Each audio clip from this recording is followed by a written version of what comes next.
What is up, YouTube? How y'all doing? Already got some folks in the chat. Cleveland Brown, always one I can rely on to be here. Word. TD in the house as well. I had a feeling that this was going to be kind of a slow show for a few reasons. First of all, they're playing Samford. Second of all, there's a better game on, Georgia A&M. And thirdly, I don't know, it's middle of the day. And for those of us here in central lower Alabama, I guess you'd call us, I mean, the sky's blue and it's going to be a really nice afternoon. So there's a lot of reasons to be doing some other stuff other than the brain drain. This has kind of been, it's been kind of a drinking show late night after football games. So it's kind of tough to do 2:45 in the afternoon. But we are going to do it because this is what we do. Brain drain is our thing. What up to Jacob? Glad to see you again. Zach, word. Webb's in the house. First beer time. Yes, sir. That reminds me of a story. Years ago, I used to cover Kentucky when I was a young pup, and Herb Sendek was an assistant coach for Pitino, and he coached at NC State and I think at Arizona State later on. But I asked Pitino one time, describe Sendek to me to somebody who doesn't know him, and he said, Herb is the kind of guy where if he tells you it's his first beer, it's his first beer. I thought, yeah, cool, I got it. Yeah, no problem. Let me write that down. I don't know. I never heard anybody else say that, but I guess it means you're very, very true. Very honest in what you're saying. AU loss is nothing like a Mite Feinberger, and a brain drain. Word. Brad says Lord Cord was in the house today, was he not? He looked pretty good. He did stuff that I expected Cord Sandberg to do. I mean, he's a competent player. I mean, I don't think he's a game breaker, but he's competent. No doubt. I think he was pretty good. I think in high school, I mean, that's why he got drafted. Whew. Avery's in the house. What up, Avery? I haven't seen you in about a month. Hope you guys are having fun down that way, or over that way, I should say. You're a little west of me. My friends over at the Ole Miss site. Good folks. I didn't go over there for a little while because they got mad. Some dude got really mouthy with me after Jermaine Whitehead got in trouble. If you guys remember that, and they were like, typical Auburn trash or whatever. Not Avery, but other people were saying that. And I was like, well, hold on now. Somebody said, well, he needs to go home to Auburn. I was like, well, to be fair, home is Greenwood, Mississippi. And they got real fussed. A couple people did. And, sorry. But Jermaine is from Mississippi. I mean, he's an Auburn guy, too. But there's no reason to start the disparagement, to say he's just an Auburn guy. He's also from Mississippi as well. Matt says, Cord was way faster than I would have thought. Yeah, I know, man. Me too. He got around for that first run. It should have been like a 30 or 40-yard gain, and Shanker had the hold. We're going to have to disparage Shanker on the show, I think. But, he got around that corner and was rolling. I mean, I know it's Samford and everything, but, geez. I mean, it's like 24. Whatever. Avery, I'll be visiting again before too long. I love hanging out in Oxford, particularly if my daughter goes to school there. She officially was accepted at Auburn yesterday. Auburn is the only school that Maddie is trying to get into, or she is in now, that did not have rolling admissions. So, basically you apply anytime to Ole Miss or UAB or to South or whatever, and they kind of accept you as they come in. But at Auburn, they wait until a certain day, and then they kind of let it rip. And so Maddie just got her. It was the last school that she got into, but she's into Auburn now, and it's certainly a consideration. Scholarship money is not nearly as good at Auburn as it is at Ole Miss, which is definitely a factor as well, because I think you can get a great education at both of those schools. And if Ole Miss is $15,000 or $18,000 a year cheaper, that's a pretty straightforward call there. My man, Hornatius. They can't hear the callers. No callers yet. And I am distraught to say that my administrative assistant will only be on call for a short period today. She's actually going to be in a parade here in the lovely town of Montgomery, Alabama. Her and she runs a business, and they're going to be participating in some little small-time parade. So she's going to go. I really hope that maybe this show won't go too long, and I'll be able to go see her and taunt her as she throws candy to people or whatever she's going to do. Matt Nunley says Sandberg and Farrar more prolific than Sullivan and Beasley. I mean, statistically, possibly so. I mean, Zach Farrar has 3 catches now in his Auburn career, and he has 2 touchdowns. Pretty good. Yeah, that's pretty good. I like Cord Sandberg. He's the team dad, you know. Okay. Let's see. What things we got to discuss before we get going? What do we drink today? So, I've got something special in mind for the Iron Bowl next week, depending on how things go. So this week I'm doing a little bourbon that I wouldn't normally. This is a pretty good one. This is one of my favorites. And you think, well, it's the Samford game. Why are you drinking good bourbon for that? Just because I feel like it. I don't know. It's been really nice weather. My wife's going to be in. She's going to be in a parade tonight. I mean, that's great. So I'm getting this Isaac Bowman, which is actually a Virginia bourbon. Isaac Bowman with the port barrel finish. Now I bought this in Lexington, Kentucky, back during the summer, just kind of on a whim. It was like leftover from their version of the ABC Derby that we just had here. And as I recall, this cost me it was around 60, I think. It might have been 70.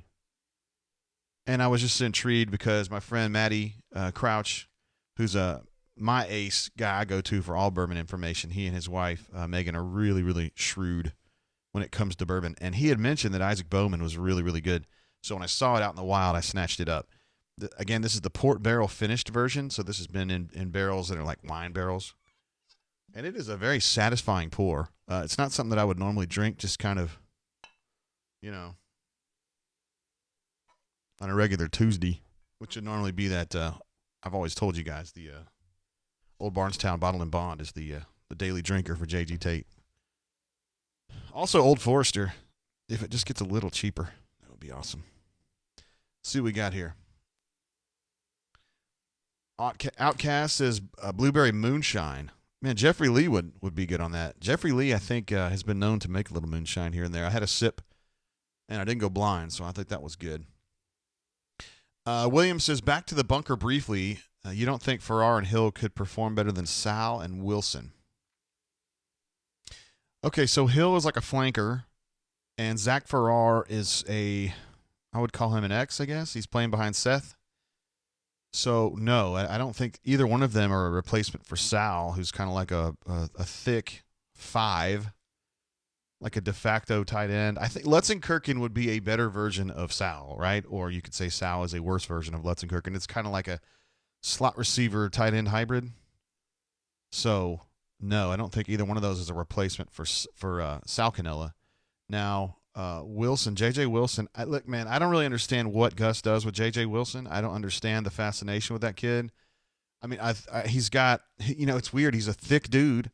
He looks like an H-back, but his best skill is catching footballs. Like the big legend was that he went all the way through fall camp without dropping a pass. And so he must have continued doing that in September and October. And they're like, well, why don't we use him as like a wide receiver? And you're like, well, he's got, 4.9 speed. I guess that'll work.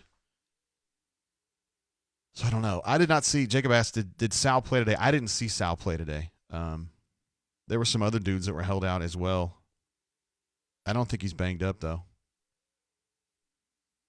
Let's see. Steve says, hey, first of all, what's up, Steve? Steve's been paying attention to me for a long time. He was at the Hobotton years ago, and I appreciate you, of course. Known him a long time. Was Joey Gatewood basically the 2019 version of Malik Willis? Once Nix was the starter, was Gatewood just a wildcat short yardage specialist? Okay, so officially no, but in my opinion, yes. That's exactly what it was. I think Joey has a lot more upside than Malik Willis, as you will see, because Malik's going to play at Liberty, and Joey Gatewood's going to play somewhere a lot bigger than that. I happen to be a very, very big fan of Joey Gatewood. I think people who know him are almost always fans of his. He's a very cool kid, and he's funny, and he's self-aware, and he's a very good athlete. I don't know that he's going to be a superstar. A lot of folks in the bunker were like, oh, he's leaving Auburn. He's going to go to Florida and win a Heisman or whatever. And I know some of that was puffery, but at the same time, he's not going to Florida. He's not. I don't think he's that good, but he's good. Well, you bet, man. I hope I answered your question. Todd says, I thought Wilson was going to be like Chandler Cox. Man, I know. It's just that Spencer Nye is such a hard hitter. They don't really need anybody else. And I don't know that Wilson is really a hard hitter per se. He will hit. But I think Spencer Nye, remember how long it took Jay Prosh to kind of get good at blocking in space? And, A lot of the things that Arizona State asked J.J. Wilson to do was more like in a confined space rather than out in open space. And Jay Prosh was as hard a hitter as anybody, and it took him a while, and I think they just didn't want to worry about that learning curve when they already had Spencer Nye to do it. So they sought other ways to kind of implement Wilson into the attack, and, I think we'll see him in the Iron Bowl. A. Law asks, have you ever had Old Forester Statesman? I don't know that I have. With Old Forester, I know them by the color of the, I don't know what you call, I don't have Old Forester in front of me, but they have a color right here. There's like a blue, there's a green, there's a red. And I think the one you're talking about is like the black and orange, as I remember. I've not had it. I've seen it. I would like to have a slug of that. Love the Cat says, why are you disparaging AU Law Guy? Come on, man. Don't do that. Don't be a hater. Don't be mad. Don't be mad because Minor owned you when you were playing in the youngster days. Wizard Dragon says, think Gatewood would end up at Florida State. I mean, not right now. You got to know who's going to be coaching at Florida State and what they want to do with their quarterbacks.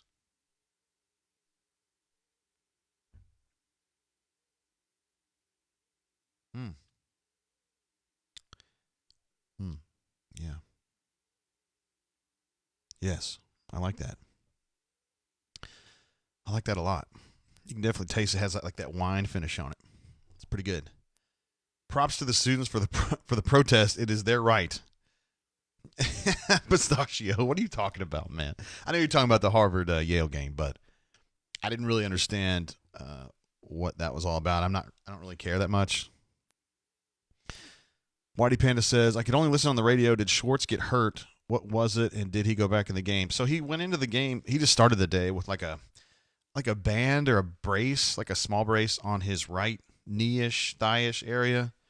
It's common for him to just kind of have little nagging problems with his legs. Not a big deal. He just fights through them. And then he got taken down on like an end around, or maybe it was a quick, like a screen pass. Anyway, it was near the sideline, and he got hit. It didn't look particularly bad, but he got off the field, and he was limping a lot. And I thought, here we go. And then he sat out most of the second quarter, and then he came back in the third, and he was fine-ish. He was playing. So that's the situation there. It's not going to be Mark Stoops. No, it's not going to be Mark Stoops at Florida State. Hey, so we got the bourbon down. Again, it's Isaac Bowman with the port barrel finish, and it's good. I'm not a wine drinker at all. I hate wine, but this has a good little. My wife had me drinking some gnarly-ass bourbon the other day, and I'm just glad to not be drinking that anymore. It was so gnarly, I'm not even going to tell you what kind it is. It's a popular version that you would find in your local ABC stores, and I think it tastes like ass. Don't drink it. I didn't even tell you what it was. Let's look at some cumulative numbers here from the game. You can see there on your screen in front of you.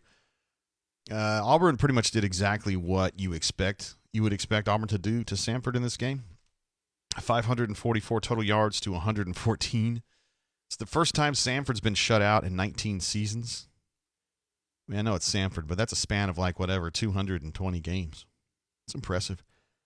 1.7 yards per rush on the Samford side, 5.5 for Auburn. You would expect Auburn to do that. Third down was is the third down numbers on here? Auburn was a little weak on third downs. It was really the only thing that I would say was alarming at all. 6.4 yards per play, pretty solid. 85 plays for Auburn. That's pretty good. They did run at pace after their first downs, in most cases, until late in the game. That's one bone I kind of had to pick with Malzahn. In that Georgia game, they're down 21-0 going into the fourth quarter. They start running the super fast, I would call it 2-minute stuff. They score one touchdown. They score a second touchdown. They're on the move for a third one until just margin of error got too thin and they missed a throw on fourth down. But why don't you do that all the time? Why don't you run at pace all the time? And his answer is, I will run at pace, but only after we get the first down, because he doesn't want to go 3 and out in 10 seconds. That's something left over that Muschamp crawled his ass about whenever Muschamp was here. Was at 15 maybe? Muschamp really changed his attitude about that, and that's a big reason why he doesn't go pace from the outset. Whether you agree or you don't agree, you think he's full of shit on that, I can see arguments on both sides. I challenged him on it a little bit, just playfully. And I like to bring up the fact that he wrote a book about running at pace. But to be fair, he wrote that book 15 years ago. He was at Springdale or Shiloh, wherever he was, and it's a little bit different in the SEC. I don't think that if he could write a book today, he would not write that book. He would write something else. Let's see what we got going on here. Any questions in the chat? How about that defense? 4 turnovers. Absolutely, man. Turnover crazy today. And I saw they're among national leaders now in forced fumbles, fumble recoveries. It's great for them. Not necessarily a big pick team, but great at fumbles. Although they did have 2 picks today. Denson had one, and Tut had one on the deflection. It was nice. Pistachio, who is our hater today, says, who transfers? McLean, Sheffield, Matthew Hill, Shivers, Joyner. Well, Sheffield hadn't even started playing yet, so not him. Marquise McLean might be wise to go somewhere else if he can find a spot. I don't think he's going to play here as much. Matthew Hill, I definitely think he's going to have a chance to play. He's going to play a lot next year, I think. Shivers, I don't think Worm's going anywhere. He loves being a sprinter and playing football, and Auburn gives him an opportunity on both of those fronts, so I think he's going to be doing that. I don't think he's leaving. Harold Joyner, maybe. I think he's a player. I think I underestimated him, at least initially, but,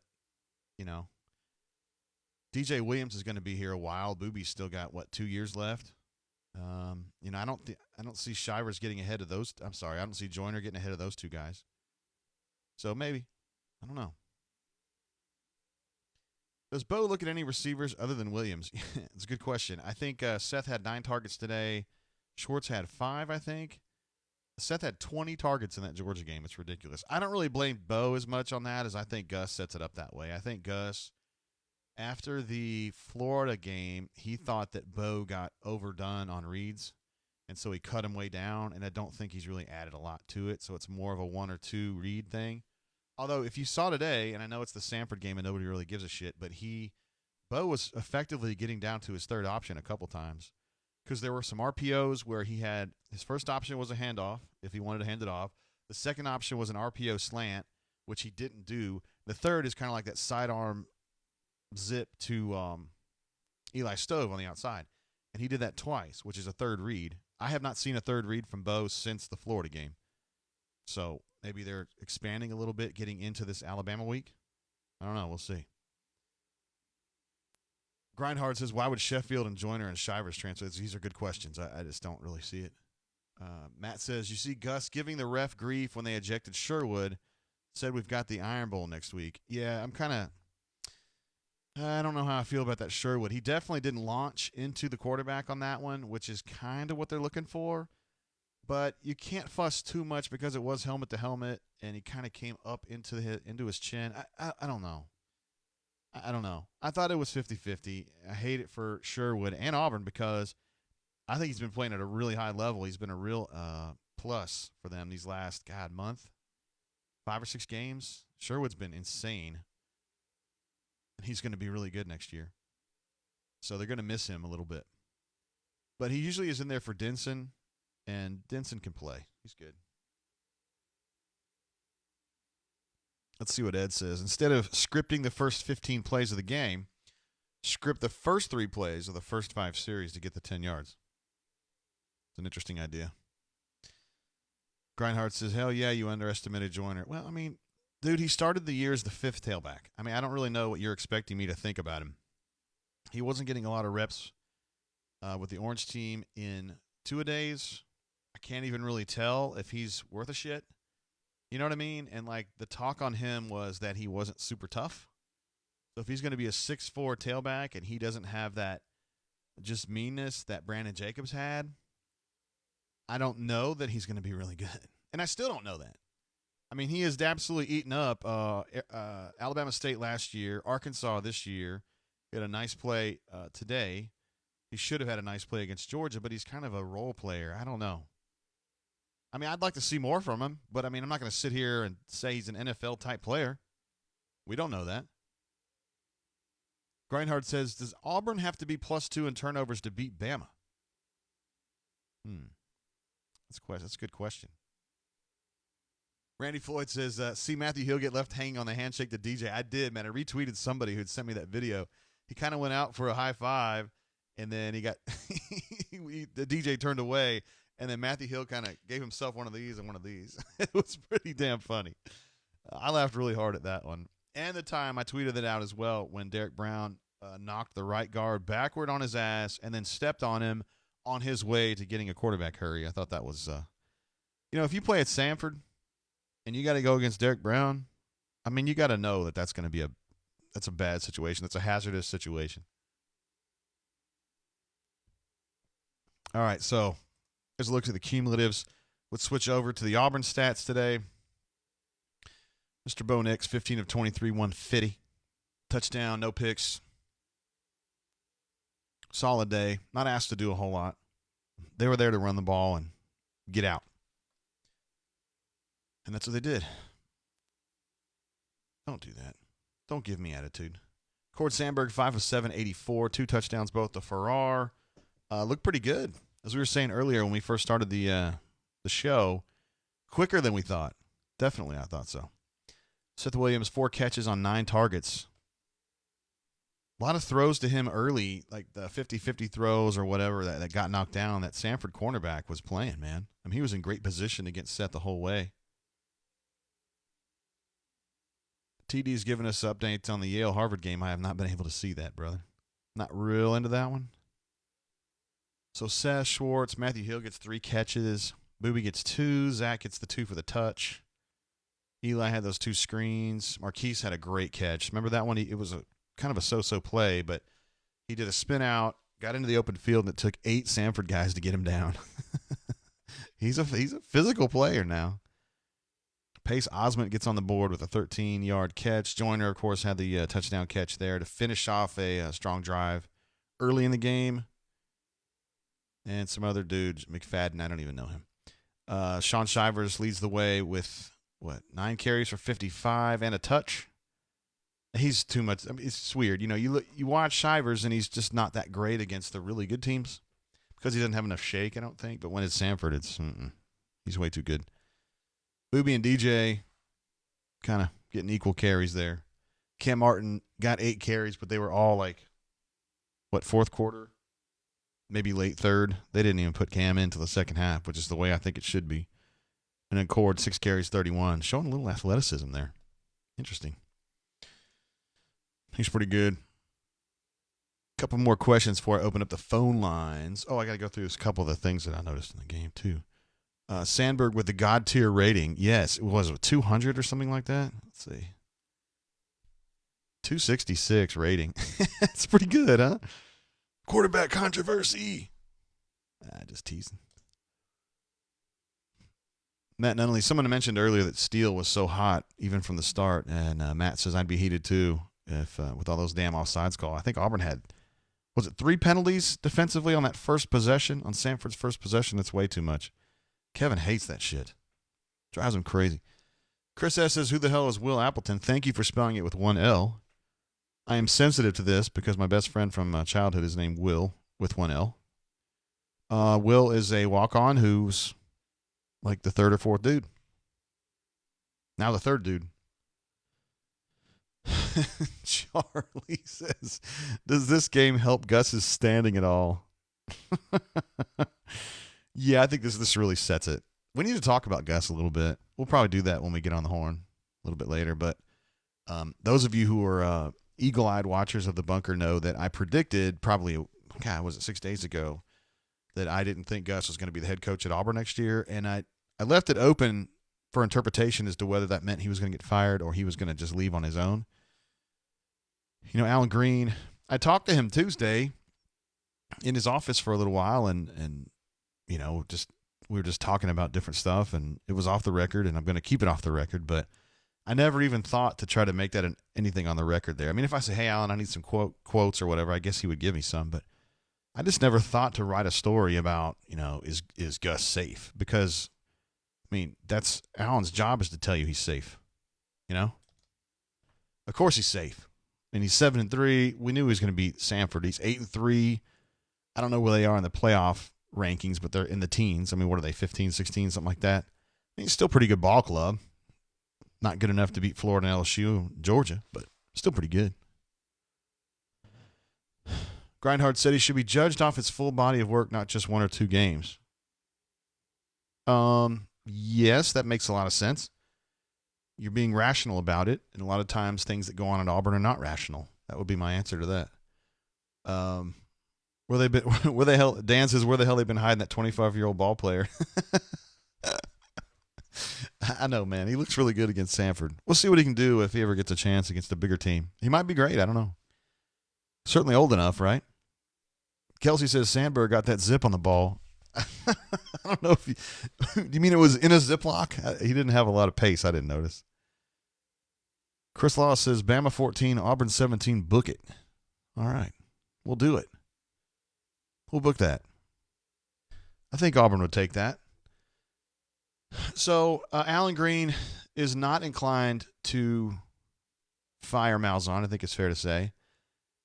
But it's not really Alan's call. I mean, maybe there are places in America where an athletic director can make those kinds of calls. Auburn is not one of them. The Board of Trustees makes those decisions. And as I mentioned in my video that I published Wednesday or Thursday, I don't remember what day it was, I was trying to explain to you guys kind of the machinations behind how a coach gets fired if he gets fired at Auburn. And you need a pretty significant group of people on the Board of Trustees to just be ready to do it. And at this point, you've got not many people. You've got a lot of neutrals, people that are like, maybe they like Gus, maybe they kind of don't like Gus, but what they really don't like is paying him $26 million to leave. And then for the big plan, it's not to go get Jason Garrett from the Cowboys, and it's not to go get Matt Rule or something like that. It's to get Kevin Steele installed as the head coach. And I don't know. It's harder to get on board with that, I think, sometimes for folks because they don't really know Kevin Steele. He hasn't been a coach since whatever it was, 93 at Baylor. It didn't go well. I don't think it's relevant at all what he did at Baylor, but whatever.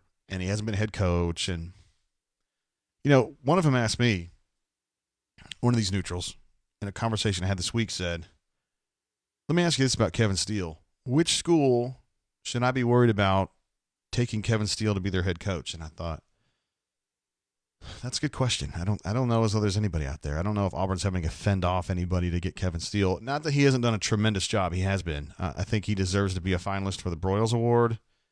I think the defense has been awesome, and I think the job he's done over the course of the last few years has been A+. I mean, the guy's awesome at what he does. But do we know, sitting right here today, that he's going to be a significantly better coach than Gus Malzahn as head coach? I don't know the answer to that. And you don't know the answer to that either because he hasn't done it in a long time. Now, there's people out there that say, oh, I hate Gus. He's terrible. And, I can understand why he frustrates the hell out of you, but I don't know. If he goes out there and beats Alabama, that's going to soothe a lot of wounds for folks. Ed Darby says, I don't understand why Gus won't add to his offense. I'm not sure what to say on that. I mean, he's adjusted some stuff this year as the season's worn on because his offensive line couldn't do what he thought it could do. And so he's changed kind of the running paradigm a little bit to help get more advantageous matchups up front so the guys can be doing down blocking instead of having to reach because they just can't do it very well. They can't reach very well. So I'd give him credit for that. I think he's done a good job this year as far as making some changes, subtle changes, yes, to the things that he does, the plays he calls. I think his sequencing has been good. His little shovel pass on 4th and 4 today was that was a treat, man. That was a good one. Wizard Dragon says, I'd rather keep Steele on defense. Understood, man. He's as good as it gets over there. Question is, does Kevin Steele want to be a head coach? I think he would in the right situation. He tried to get the job at Tennessee, and I think he came in second place to Jeremy a couple years ago, and he absolutely would be the head coach at Auburn if offered. There's no doubt about it. Brantley Jones notes that Gus in the big games is going to be 7-15. I think he's 6-14 right now, right? So he would be 7-14. I don't have those notes in front of me now. I had them out for the video the other day. Because the number one reason people get mad at Gus is that he doesn't win big games. His record against Georgia, Alabama, LSU is not good. I think it's 6-14 right now. And, yeah, that pisses people off. and I get it. And, you know, it's weird. I had an off-the-record conversation with Gus about it last week, and, you know, I don't want to – the reason it's off the record is that you don't talk about it, but you know, he's aware. He's aware of the frustration, and he's aware of the fact that he hasn't won enough games against the big three. So, yeah, we'll leave it at that. All right, maybe it's time to start taking some calls. I do want to mention a few things just before we get there real quick. Just things that caught my eye from the game. I think we've talked about a few of them. Turnovers, huge. I think they created 4 today. 2 picks and 2 fumbles. Really changed this game. I mean, not that Auburn was going to, like, this wasn't going to be a close game or anything, but it was the tempo changer of the first half for sure. Bo had a smart day. You know, low risk, making the right calls. We saw that he got down to his third read a few times, which is great, both for Gus and for Bo. 15 of 23 for 150, not bad. Cord looked pretty good. We've talked about it already. But, yeah, Cord's not bad. You're playing Samford. I just don't know what he would do against Georgia or Alabama or LSU. Auburn got the shutout defensively. I know they're really stoked about that. And you got to give it – I mean, Kevin was playing his third-team guys. Octavius Brothers was out there cracking skulls. Caleb Johnson was out there cracking skulls. Tanner Dean had a few hairy licks. I mean, that's the thing about Kevin Steele, man. He has – I mean, you wouldn't want to play Tanner Dean against Alabama, but what I'm saying is he plays his dudes, man. He's played Sherwood. He's played Smoke. He's played Derek Hall. Like, he doesn't just stick to his starters, even in the tough games. I mean, today he started Daquan due to no injury to Derek Brown, just getting guys some work. I thought he was pretty good. Tyrone didn't start either. He plays guys. He develops guys. He's really, really good at it. Sherwood's ejection is going to be tough for next week. Sherwood's a big part of what they do defensively every day now. And he's going to be out for the first half against Alabama because of that targeting call in the third quarter. Went head-to-head on the quarterback. Not a particularly gratuitous hit, in my opinion. There definitely wasn't any launching. I was surprised to see that upheld as targeting. But regardless, he's going to be out for the Iron Bowl. And then the last thing I wrote down was Boobie and DJ. I thought this was the first time. Remember, when Boobie went down, that's when they started going with DJ. And I think it's taken them a couple games to try to find that middle ground. Because in the Georgia game, it was like DJ was kind of the tailback, and then Boobie was kind of like the Boobie cat. And then they abandoned the run pretty early. Today we had a chance to see, you know, kind of, I think, what he would like to do in a perfect world, which is switch them interchangeably and have kind of a 1 and 1A. 2 guys with slightly different styles. I mean, Boobie's, I call him the Roomba. He's a very physical guy, very spirited guy. DJ is a calm, calculating guy. Not quite as physical, but a little quicker. And I think his vision's better, and I think his patience is better. 2 guys that I think do better running different things. I think inside zone is where DJ's at.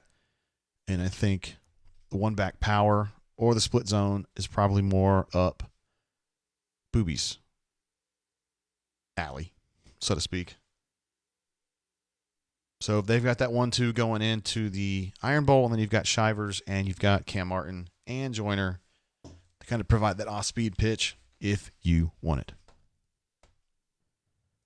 Go ahead and turn on Skype. I don't anticipate a lot of calls today. I just, like I said, we mentioned at the top, you know, for this to be daytime, middle of the day. It's a really pretty day now out in Montgomery. I don't know if this has gotten to Auburn yet, where it's sunny and nice. My friends in Bammerham are probably in the sun too. So that's good. We got some folks watching the Harvard and Yale game. I didn't know that was a big one. I didn't even know it was on TV. Wizard Dragon says, funny how Knicks broke the completion record in a traditional run-first offense. Yeah, we're downhill running. That's what we like to do.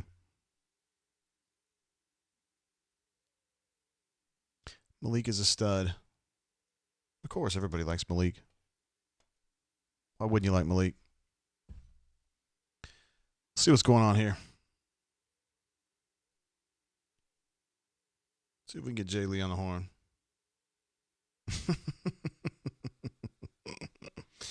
Getting some funny texts here. Now this is scintillating video here. Just going to check in with Jay Lee and see what's up.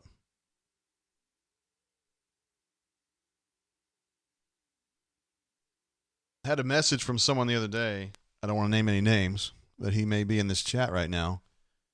It said that the Black and Cajun Ranch flavor at Voodoo was a life changer for him. How about that? That is a flavor you'll find nowhere else. Because Jan just made it up in her head. And trial and errored it until she got it just right. That is one of the beautiful, delicious flavors they have at Voodoo Wing Company if you're ever over that way. So, I was talking earlier about my prognostication. Actually, somebody asked me a question and I answered it. It wasn't like I was just jumping out and saying it for the fun of it. About Gus being the head coach next year. I don't think he's going to get fired at Auburn. I just don't think the Gus haters, I don't think that group is big enough right now. If they were to lose the Iron Bowl, like say 14-0, I think it would be different. I think that would get some people pissed off and maybe create some action. But honestly, even with that, I still feel like the people who are neutral and who are like, I don't think it's worth a gamble, I think they're not going to be changing their position very much. I mean, you might be able to recruit 1 or 2 people out of that block, but you're still looking at like 7 or 8 people. And Jay Gouge, who is the current interim president, I expect him to be the full-time president before long for a second term. You know, he's a guy who's engaged, but he is kind of passive. He would rather just kind of defer to people who are more experts in that particular area. And he thinks the Board of Trustees is, he thinks they should be making these kinds of calls. Whereas Leith was like, I'll handle it. You know, he was always trying to be out in front, even when he had no business being out in front. You know, Jay Gouge, he's going to err on the side of, I'll defer to the experts on this. So I think he'll do what the BOT kind of tells him to do. And at this point, I don't sense that there is enough support on the Board of Trustees to do anything. And you've got also Allen. So last year, Allen Green was still kind of new and he didn't really know the people that well, and he didn't know the personalities, and he didn't understand how things work at Auburn. And having been through it all last year, I think he understands it better. And I think his role now is, to kind of ask questions. I think that's what he sees as his role.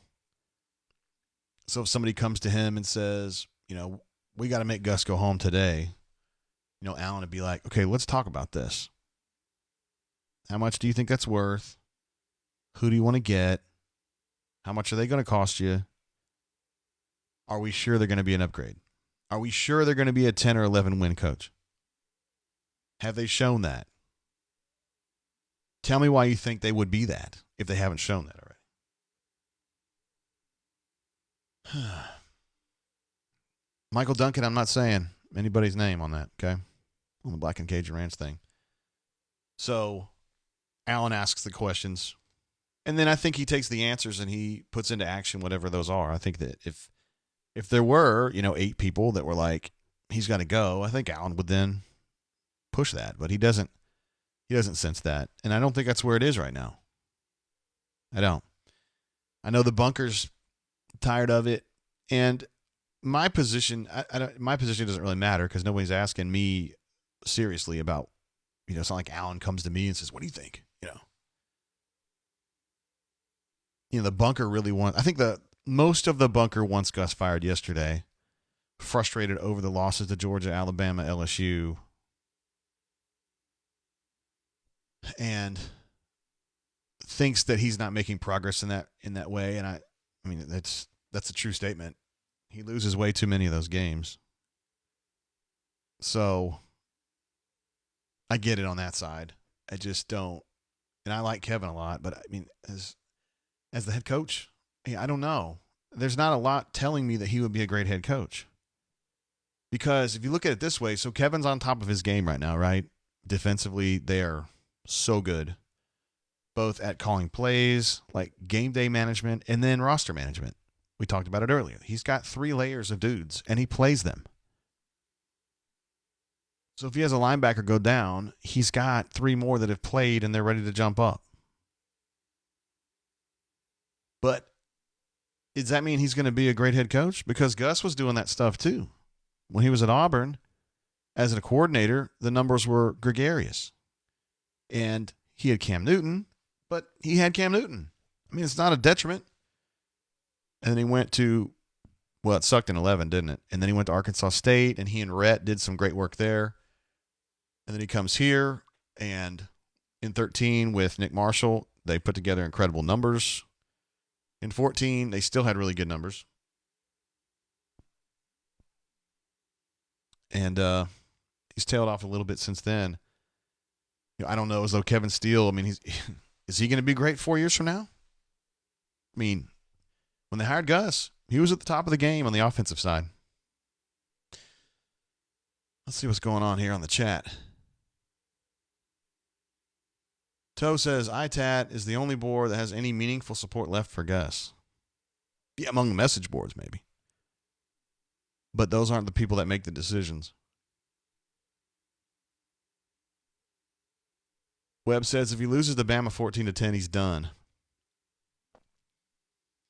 I wouldn't go that far, but I would be interested to see what happens. Because I think the people on the bunker who are like, they're either pro Gus or they're anti-buyout, because they're really kind of brothers in arms, right?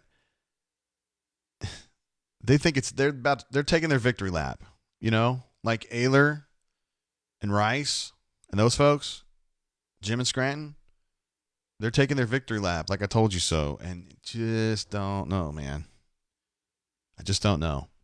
I think too many people on the Auburn side are assuming a victory against Alabama next week, and I understand they don't have Tua, and I understand their defense has not been awesome this year, largely due to injuries, but nonetheless, I don't think you should ever assume a victory over Alabama. And you get to a point now where if he were to lose it, it's almost doubly bad because everybody was assuming it would be a win. And that's not fair to him either, but just being real, just giving you the reality of it. Wizard Dragon says, I missed your stat breakdown of the last 2 Auburn basketball games. Yeah, I wasn't really feeling it, brother. Let's see, it was Cal State Northridge, who may be the worst defensive team I've ever seen. I mean, it was like an NBA All-Star game out there. And then Colgate, which was a team that Auburn just, I mean, it's cool you play teams like that. Everybody does this time of year, but just they don't belong in the same court. I didn't really glean a lot of meaningful statistical insight from those games. You guys know I love some hoops now. And I was watching, and I've been keeping an eye on the numbers, and we will definitely come back to that. They've got New Mexico on Monday night in Brooklyn, and we'll definitely be going wall-to-wall with that. And they've got some other games, maybe playing Wisconsin the next night, so that would be a good game. A really good game. And we'll take a few statistical ganders at that point, okay? I think we can say, here's how I feel about the basketball team, though, seriously, quickly. Elite offensively. Love the way that they're playing offensively. Defensively, I'm a little concerned still, but we'll see. We'll take this call just because we're here. Hey, caller, how you doing? Hey, JG, I'm doing pretty good. How you doing? Another day in paradise, man. Who am I talking with? Talking with Ruxpin. Hey, my man. R-U-X-P-I-N. Hey, thanks for jumping on the site, man. Hell yeah, man. You know I love everything you guys do. Yeah. I noticed you're a little more sober this time. Yeah, it's earlier in the day, man. I'm trying to get there. I'm having the same problem. But, I wanted to start off with 4 more years. 4 more years. We beat the Bulldogs. Oh, yeah. You think Gus is safe now, right? Nah, I don't know. We'll see after next week. I can't, honestly, I can't even wrap my head around that whole situation. Why? Who knows who has the power? Oh, yeah, okay, yeah. It is Auburn. This is kind of how it goes. Yeah. I wanted to talk about the offense today, Jay. Sure. Is that okay? All right. So to me, I'm a big baseball fan, and if you watch baseball throughout the year, you watch it basically to see your favorite players pad their stats. And today, man, of course, Gus padded his own stats, and he didn't let any player hit the big number. You know what I mean? Well, I mean, Lord Cord had a good day, right? I'm talking about the 100+ yards receiving or rushing or 250 plus passing. But yeah, Lord Cord and the Cord Cat are back at it. Yeah, I don't. Yeah, I don't know. He needs. This is a big game coming up for him. He doesn't need to be risking any injuries. No, I completely agree with that. I know they tried to assess some balls downfield, and it just seemed too wet. And honestly, like looking at it, Seth seemed to care less about this game than me on my couch, which I didn't care much about it. But I mean, I don't know if you guys like saw his facial expressions after each pass, but he didn't seem to be into it. Seth looks that way sometimes. I think it's just his personality. And I think he's just such a graceful, natural athlete that sometimes it doesn't look like he's trying as hard as he is. But listen, man, I get that. That Samford cornerback was balling up now. I'll give him credit. He was fighting. Was that the kid from, I think it was that, I don't know, the kid from Columbus, so he's probably close to home? Hell, I don't know that, but I know they've got one NFL prospect on defense, and I'm assuming it's that dude. Yeah, it was the number 18, I think. He was balling up. Like that. So, and I think the first throw was underthrown. The next two I thought were thrown really well, and they just defended really well. Yeah, I completely see that. But yeah, and it was also raining out there, so like I know Bo threw, I would say 2, maybe 3 deep balls to Seth, and it's just wet. It's hard to catch the ball. Like I understand that. I'm not like Stinchcomb, who I hate as an announcer. I almost wanted Gary. He's like, yeah, you should drag that ball in. It's like, Stinchcomb, dog, chill out. Yeah, I don't listen to them. I can't even comment. I listen to Andy and Stan. So. Okay, I need to get that hookup because I just listen to whatever's on TV. Yeah, wherever I am, I've got the headphones on listening to those two guys because Stan knows more about Auburn football than anybody broadcasting, that's for sure. Yeah, I'm calling in from Peachtree City, Georgia, right up the road from you, Jay. All right, word. I like Peachtree City. I think that's where. Yeah. Hey, I don't know how old you are, but you ever heard of a guy named Jeff Shepard? Jeff Shepard? No, I haven't. Oh, he's a basketball player. I'm about 28. He was a basketball player from Peachtree City. Played at Kentucky, won 2 natties. He's pretty good. Hey, Rob Chubb, he was a basketball player from Peachtree City. Played for Auburn, won 0 natties. Yeah, won 0 natties. But I wanted to say about the running back combination. I think, and let me preface all this with, I don't know shit, and I'm not an offensive coordinator. I'm not a football coach or anything. But I don't know that. I would love to see DJ Booby Joyner combo. Like, I think they're all good. Like, but I think they could, be like a 3-headed monster. But is that me being crazy, being too wishful thinking? You talk about DJ Booby and Harold Joyner at the same time? Not at the same time, but just in rotation. Like, that's what I meant by the combo. Sorry, not like a Hayden Hillis, Arkansas thing. I don't know as though Gus sees Joyner as that guy. I think he prefers him as a pass catcher, almost like the new improved Devin Barrett, so to speak. Yeah. But is Devin still on the team? Yeah, he plays defense now. I don't know as though he played today, which is kind of weird anyway, but I think that he would prefer Cam to be the third guy. Yeah. Yeah, I feel bad for Devin, honestly. He plays hard. But that leads me to my next thing.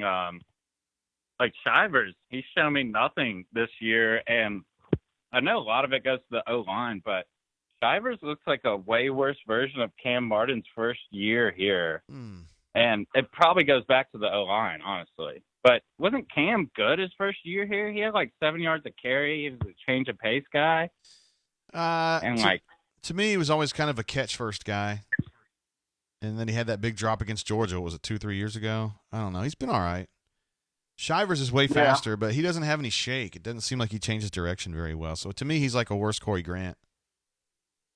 Oh, worse Corey Grant. Yeah, I like that comparison a lot. I like Corey Grant. He seems like he has like he's got a quick step and then like a heavy foot running behind him, and somebody will catch him. Yeah, if he ever just got like a straight shot out of a chute, nobody would catch him. But he ends up having to juke a lot. And you mentioned the offensive line's part of it. I think that is part of it. Well, Ruxpin, hey, yeah, I want to tell you, first of all, thank you for joining the site, bro. I'm glad to have you on the board.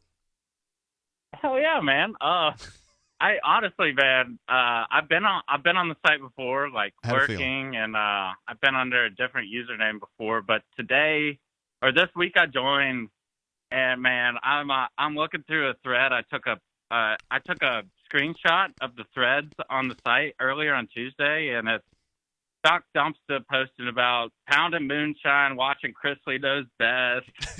And somebody talking about would Auburn want Lane Kiffin? We're the most miserable ... Top 5 '90s movies. I love it, JG. I love it. It's a great place to be.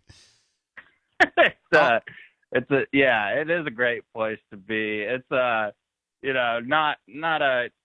maybe not great if you're trying to talk well about the Auburn football team or the coach, but I think it's amazing, and I've had a great time, and I definitely appreciate you guys putting that together for us. All right, Ruxpin. We'll see you next week, bro. All right, man. I'll be way more lit next week. Don't worry. Me Love too. you, JG. Love you, Jay Lee. B. Matt, Nate King. Do your thing. See you, boys. All right, bro. See ya. Hey, we're going to bounce right over to this call from the 423. I don't recognize the area code. I bet we've done this like 5 times, and I always say I don't recognize it, but we'll see what's up. Hey, caller, how you doing? Welcome to the show. JG, this is Henry TD20. What up, man? How you doing? Another day in paradise.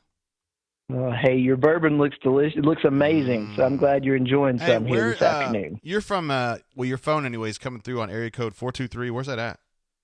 It's Cleveland, Tennessee, right outside of Chattanooga. Oh, word. Okay. Yeah, I've been up there. Yeah.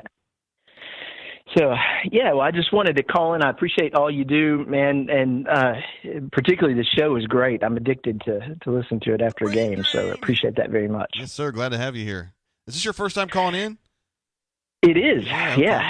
Yeah. First time to call in. I've been on the bunker since 2005. I joined the day that Muschamp went to Texas when he was here as defensive coordinator the first time, and so I've been hooked. I don't post a whole lot, but yeah, this is my first time to call in. Yeah, we're glad to have you. Now on the bunker, you're kind of an endangered species because I think of you as kind of a rational, reasonable person who doesn't get carried away one way or another. So. That's right. Mm-hmm. Well, I try not to post anything on there I'm going to regret later when I look back at it. So, but it's awesome. I love it very much. And I'm calling it because, in part, thinking about the Tennessee game last year, and I know so many people on the bunker are from Alabama, from Georgia, and usually where we are tends to be our most hated rival. And here I am in Tennessee, and for as awful as Tennessee, I was raised in Tennessee, and so growing up in the '90s under the former regime, and they're still just as arrogant though as ever, and of course I love giving them a bunch of crap about it, but then we go and we drop that game last year. And it's like, of all the games for them to lose, I have no credibility now with any of my friends here to talk smack about Tennessee because they kindly remind me that they beat Auburn at least. Yeah, so. That weirdest game I've seen at Auburn in a minute, man. Because they did not. Yeah. They win that game 9 times out of 10, but that was the one day when Guarantano or whatever just went crazy. Yeah, absolutely. It's horrible. Yeah, I was at the game, and I mean, it started that downward spiral that we know so well as Auburn fans. It just starts to, the momentum starts to shift, and then one thing after another, and he didn't miss a deep pass all day, it seemed like, to his receivers, and so it was just horrible. Yeah, but it made me think about, you were talking about how Gus has a tendency to drop these big games and with the big three, but then he also has a way of, he hasn't this year, but he has a way of dropping a game he should win too, like the Tennessee game, and then usually a Mississippi State team that he should beat. And that's what I can't get over of not only not being the rivals, but every once in a while he'll drop a game that he should win. And it's just really hard for me to get over that with him as coach. Yeah, it's tough, man. I mean, he's good in some ways, and then it just seems like he falls below expectations too often. And he's aware of it. I will give him that. He's aware of it, and I think he's trying to be better. And I think in a lot of ways he has been better this year. But they still haven't won the big games. I mean, they came up short at Florida. They came up short at LSU. Georgia game was kind of weird. I mean, to get down 21 and then they kind of fight back, but how much of that was Georgia just kind of letting off the gas a little bit? And I don't know. Absolutely. I think you're right that we need to be careful. I think a lot of people are just jumping to the conclusion that we're going to beat Bama, and I think that's a very dangerous expectation to put out there for next Hell week. Yeah. So you should never assume that against Saban, man. He's good. Yeah, absolutely. Well, Jay, thank you so much, brother. I'll let you go, but appreciate you and all that you do, and I hope you have a great Saturday evening. All right, bro. Enjoy the parade. Yeah, thanks, man. We'll see you. All right, bye. Henry TD20, one of our most rational posters. You catch him maybe being anti-Gus or being pro-Gus. It just kind of depends on, the topic of the conversation. He's not one of those that just kind of has an agenda to push. And you got to have people like that. A lot of times we get caught up on Rice and Ayler and Liger and the people that are on the far sides of the aisle. But it's good to have a lot of moderates in the middle too, to kind of talk some sense into the craziness on both sides. I mean, there are people that can see no wrong, not necessarily see no wrong with Gus, but just firmly believe this guy's going to turn it around. And in the absence of a lot of data that would suggest that that's true. And then they try to crawl ass on the people who are just ready to give up on Gus. And that's kind of like the bunker in a nutshell, isn't it? Yeah, it is. Jay Lee texted to say he wanted to get on the horn here. He didn't go to the game today because there really weren't any recruits of note. It's the Samford game. But I'm going to get on the horn with him here and see what he's up to. Let me pull up his number here. Oh, I got to hit mute on that.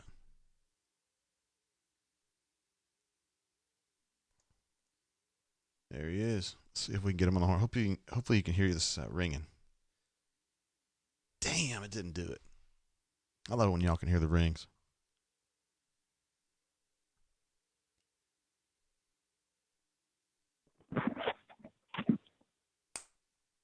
Yeah. Hello. This is Fish and Wildlife. I'm looking for Jeffrey Lee, please. Can you give me an approximate location right now, Jay Lee? Well, I'm about 1.885 on latitude. Where are you? You're near Hanoi? What the hell? Is that Hanoi? I don't know. I'm in Randolph County, Alabama. Yeah. Randolph County, Alabama.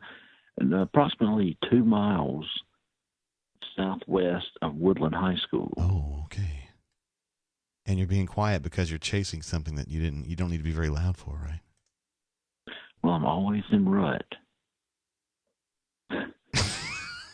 Do you know what that means? No, I think it's a hunter term, and I'm not a hunter. Yeah. At least I'm not a game hunter. I'll tell you offline. Oh, okay. So how's it going? Is it even worth me asking kind of your thoughts on the game, or is that even something we can talk about? Yeah, absolutely, man, because I'm not expecting these deer to come out until around 4. Oh, yeah? So I've got about 20 minutes. Well, I don't need you for 20, Big Daddy. Hey, so Cord Sandberg went out there and put his nuts all over Samford today. How do you feel about that? Yeah, he skull dragged the Bulldogs. Mm-hmm. He really did. I was glad to see him. I was glad to see Will Appleton. Isn't that the kid's name? That is the kid's name, yes. Okay. I thought it was Will. No, really happy for both of those guys.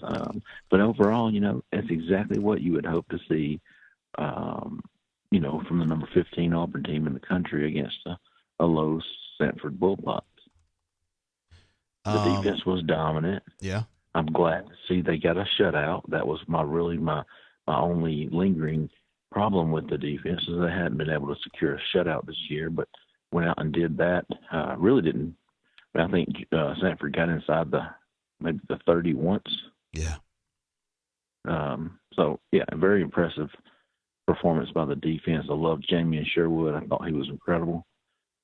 I liked what I saw from the younger guys. Goby McLean, we saw him. Octavius Kobe brothers. Wood. Mm-hmm. Tanner Dean had a few licks. Octavius brothers. OC, that's right. He sure did. Yeah, he sure did. He's a hard hitter.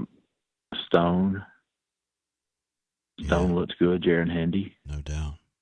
Caleb Johnson had himself a TFL, too. Got him a sack, didn't he? Sure did. I like Caleb Johnson. Me too. Yeah. I like his family. I like his mom a lot. She seems like a nice girl. Mom, she's very nice. Mm-hmm. I thought they really went after Seth Williams in the first half, wouldn't you say? Yeah. Targeted him a lot. Yeah. He finished with 9 targets, but only 4 catches, Jay Lee. Yeah. He's had some drops the last couple of games. I know he had 2 against Georgia, maybe 3. Do you remember the stats on him? Not right off. Yeah, well, we know he had the 2 drops on the sidelines against Georgia, and he had a couple more today. Saw Matthew Hill in there a lot in the second half. I'm not at practice, so I don't really know what's the hold up, but it seems like we saw him a lot earlier in the season, and he's just kind of faded since then. Yeah. But how about Zach Farrar? Yeah, he had 2 catches for 2 touchdowns. Hey, Courtney, I've got Jeffrey on the horn here. He's he's at a secret location. What? He's used to me talking like this. Whoa, he said, I'm not going to tell you, Courtney. Do you want to come sit on my lap? Say hello to the guys? Huh? Come here. Come tell Santa what you want for Christmas. Okay. Courtney won't get on the air, Jeffrey. It's sad. Is Courtney making an appearance? No, she won't do it. She's too scared. I don't know what the deal is. Oh, what a wuss. She's going to be in a parade, Jeffrey Lee. She is, seriously. They're doing a parade here in town, and she's her company's participating in it. Rainbow Coalition? No. She thinks that you and I ought to do a parade next year, bro. Me and you. Oh, yeah? Community outreach, so to speak. Oh, cool. Reaching with one hand or 2 hands, depends on. Community reach around. No, I better not ask her that. I'm going to get slapped. Well, Jeffrey, we got the Iron Bowl next week. Do you think it matters? For Gus? Do I think it matters? Absolutely, it matters. Yeah. I think, honestly, and I'm not saying about his future, I'm just saying in general, this is a game Auburn really has to win. I mean, it's not often you get an Alabama team that's very average on defense with a backup quarterback that's I think he's completing 45% of his passes this year so far. Good. This is one Auburn's got to win. Not so much Gus, but I'm just saying Auburn's got to win. This is one Auburn's got to win. You've got them at home. I think the early line came out with 2.5, Alabama 2.5. So I'd like to think this was one Auburn could somehow find a way to win. I wonder if some Auburn people, Jeffrey, have already assumed a win here, and I think that's a mistake. I completely agree, and I also believe that using Mac Jones being the starter as an excuse for Auburn winning, which is unbelievable that Auburn people are already making excuses should Auburn win. But, you're talking about, Alabama might have a backup quarterback, but he's a redshirt sophomore, whereas Auburn's got a true freshman. So, to me, it kind of balances out. Yeah. It's going to be a big game. I think it'll be a really, really good game. It's going to be a big one. No doubt. Hey, no doubt. You going to be available for the Voodoo on Tuesday? Oh, show, son. All right, we're definitely going to do that. I don't think we're going to have Nate, but that's okay. We don't really need Nate, do we? Nah, man. It's me, you, and Jay, and B-Matt. Oh, old school threesome. Yeah, that's the way we like it. Yeah. All right, brother. Well, I want you to have a good witching hour coming up here, and I'll check you out. Check you on the flip side, all right? If I lay one down, I'll call you back. Yeah, let me know. Send me a pic or something. All right, man. See you, bud. Oh, man, I don't want to stop talking like that. Hey, guys, what's going on? Welcome to the Brain Train. I'm sorry that our administrative assistant couldn't make it on the camera, but she said she had to go. She's got a parade. It's very sad. Because now my wife's gone and my daughter's gone, and I'm just sitting here with you guys. But I love you guys, for real. Captain Eagle Flyhead said, Jaylee and Tater present sweaty bunker balls. That's exactly what I was thinking of when we started doing that, like that SNL sketch with the sweaty balls. Like, yeah, that is so true. I can't help but notice your balls are misshapen, Pete. Damon says the thing that gets a coach fired quicker than anything is unmet expectations. Abso-freaking-lutely. William says wasn't expecting ASMR brain drain. No, that's funny right there. That is funny. You guys are the best. AU Taxman said, Jay, you should be filling in for Delilah. Dude, I used to listen to Delilah back in the early 90s. Delilah. And it was like, she was like the nice version of Laura, what is that chick's name? Dr. Laura. I forgot her last name now. She was like the mean, like Dr. Laura was mean and like would browbeat women on the air, and I loved it. And then Delilah would always be like super soft with people on the air. Be like, yeah, you beat your son for saying he was gay, but it's not a big deal. We're going to play Greatest Love of All by Whitney Houston. Just to remind us all that we should be tolerant, even though you weren't, Deborah, but that's okay. I never got Delilah, but I listened to it anyway. Silly. Somebody was saying that I might be day drinking here. I am day drinking, but guys, come on, seriously. I've had like an ounce and a half. We got a call coming in going to save us from this Delilah vortex. Hey, caller, how you doing? Welcome to the show. What's up, JJ? How are you? Word. Who I got on the horn? This is Pete Beasley. What's happening? Hey, what up, man? Hey, you should talk for the rest of the show in that voice, to be honest with you. Yeah, I don't think that would work as well. Man, I can't hear you, man. You got too much background noise. How did you enjoy that game? It's kind of do you like the crowd tonight? You talking about a Jordan Hare? Yeah. Yeah, it was like 40,000 strong, wasn't it?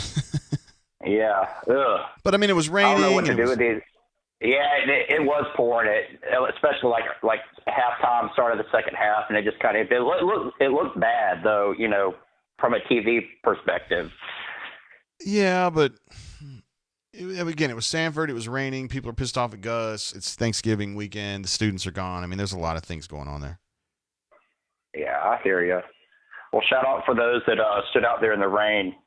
I wanted to talk about today. A buddy of mine and we were sitting there watching the game, and he brought up a good point. And what I think we're noticing, I think everything on offense is really falling on the offensive line this year. We noticed a couple times today where Samford was actually getting tackles for loss in the backfield. And,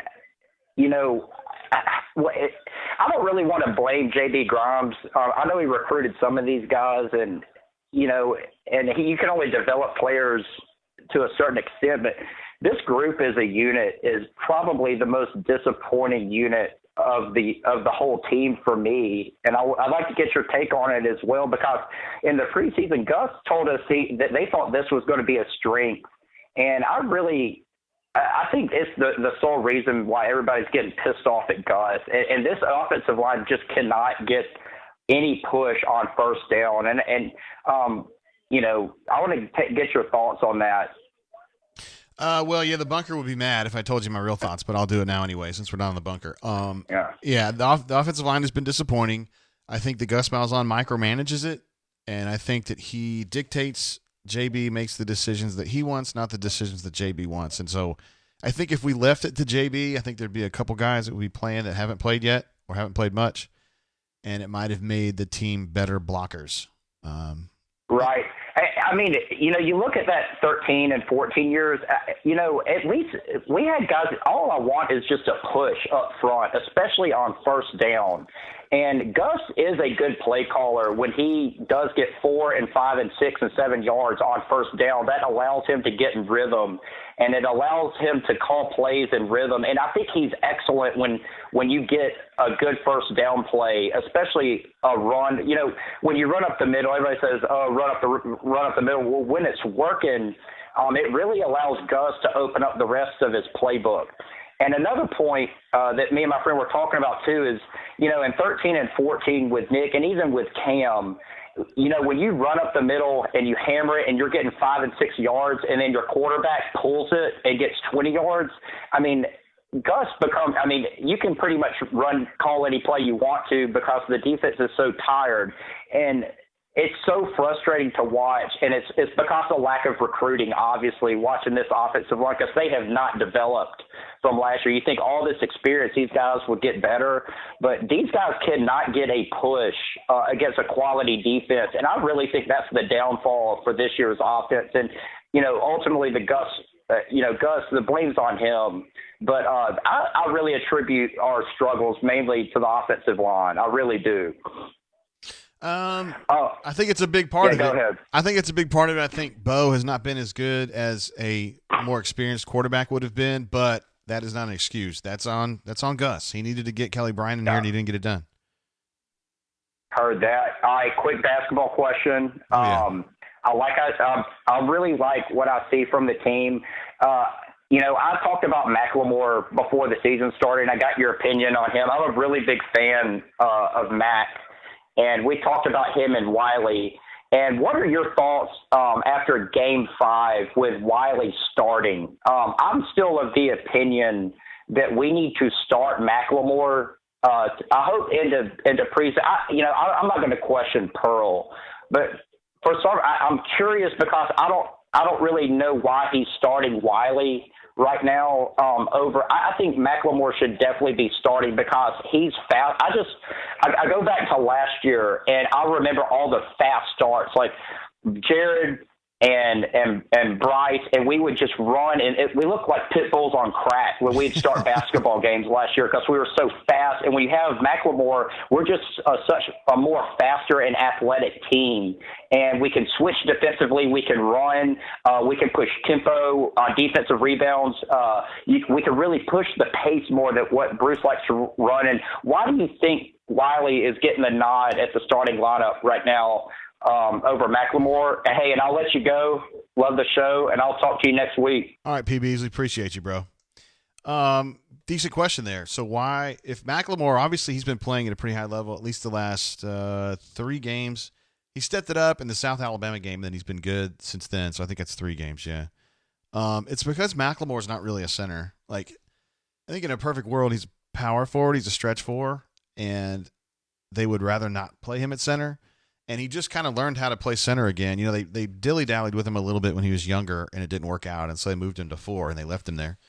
And Horace was the backup center. And then now Anthony's doing it because, well, they need him to. I don't think Anthony likes it there. And I don't think that I think he's better as an off rim protector rather than a primary rim protector, if that makes sense. So the positioning that you would do on center, the way that you're challenging up front to protect the rim versus kind of hiding in the weeds on the weak side and then coming up for a really athletic swat.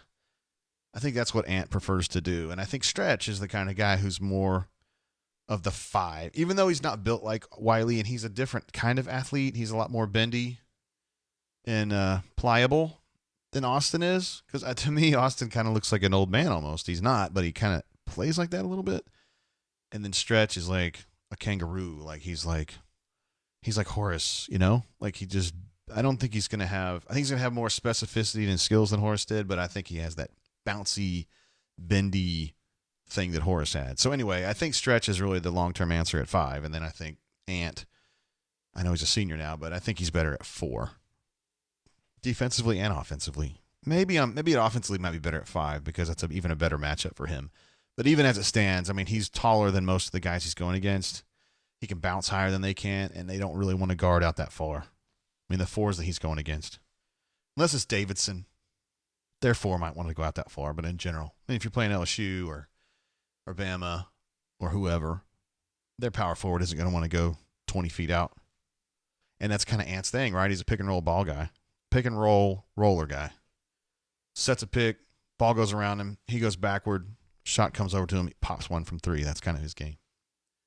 But I understand. They're both tall dudes. They both play near the paint on defense. I just think Stretch is the guy who's the answer. And I know we haven't seen as much of Stretch yet, but I think we will. Just give him a little bit of time. He's pretty close to being able to help. I like P. Beasley described it as pit bulls on crack. That's a good description. I have to use that sometime. And I will give you full credit, my man. That's good stuff. B-Matt's coming up here in just a second. I think he was just putting the finishing touches on a story. I can't really check the site while I'm on the air, so you guys might know more about it. Justin Harrelson said, is Okoro one and done? I'm intrigued by this. I don't know. If he ends up being a top 15 guy, he's got to go. We still have, 25 games left, and we just have to see. And he deserves that. He deserves 25 more games to improve and get better. I mean, he's really good, and I think he's got some things that you just don't see from kids, even at Auburn. I mean, his first step quickness is absurd. He's probably the fastest first step guy Auburn's ever had. And defensively, he's a real pain in the ass. So, I mean, he's got some NBA skills. He's going to play in the NBA. It's just a matter of, does he need one more year? And don't forget that he and Sharif Cooper are really good friends. And I think if there's any realistic way that Okoro can play 1 year with Sharif, he's going to do it. If he's a top 15 pick, top 10 pick, he's got to go. And there's, come on, man. You got to do what you got to do. But anything short of that, he's going to come back and he's going to go 1 year with Sharif, if he can. Love the Cat says, Wiley is stiffer than Laffy Taffy in Alaska. He does seem that way a little bit. I think that I have this sneaky suspicion that there's like an anxiety thing with Wiley. I'm not talking like a personality problem necessarily, but I think like in practice, I think he does things calmly, and he has a great repeatability with getting the ball on the block, making his move, getting the shot off. I think he just does that like second nature in practice. Then he gets into a game and he just gets kind of hyped up and he doesn't repeat it the way that he should. And I think BP just sits there and goes, why? Why do you not do here what you do there? And so they're just trying to work it out of him. They're just like, if he just keeps repeating it, we know he can do it. We see him do it every Monday afternoon and every Wednesday afternoon. We just got to get him actually doing it on a game floor. All right, we're going to call Mr. BMAT now. I feel like I should use the inside voice that we used earlier as well. Just, oh, whoa, my bad. Sorry if I called you back there, Henry. My bad. I didn't mean to. Let me give BMAT a call here real quick.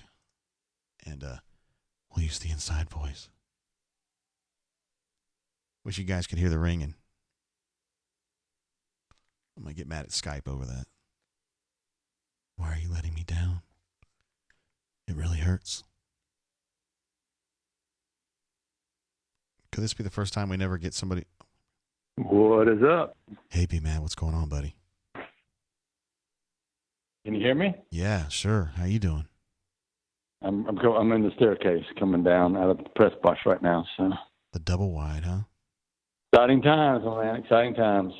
We spoke with Jay Lee earlier, and he was at an undisclosed location in Randolph County, and he wanted to keep his voice real quiet. So I was trying to keep my voice quiet for you too. Must be in the woods. I think this is the start of gun season, isn't it? It may be. Could be. Yeah. Was there anything really to take away from this ball game, B-Matt, aside from the fact that Auburn's a whole lot better than Samford? I was thinking before you called me that I don't have any great take from this game. Nothing important happened in my mind. Wasn't anything special. I think the most important thing, I guess, for going forward into the future is that they played a whole lot of young guys, and I thought some of those guys, played fine, played good, solid. Yeah, it was a good experience for those guys. I think especially the young offensive linemen, the guys that haven't played a lot, getting them all that experience was probably really good for them. And what about Lord Cord? He threw the ball a little bit better than I thought he would. He made a nice throw. I think it was about 25 or so, 27-yarder touchdown for the Farrar kid, and then made a nice decision on that triple option. They ran down there, not like a traditional triple option, but he had the option to run or throw or hand it off, and he made a nice decision, I thought, to throw that second touchdown pass there. And I think people kind of scoffed at me when I said that he was pretty athletic. He had, I said similar, I think, running ability to Gatewood. Not saying he's that good, but wow, you saw it. I mean, the kid's pretty quick, pretty fast. So I thought he did fine. I mean, he's sort of a slow backup, I guess.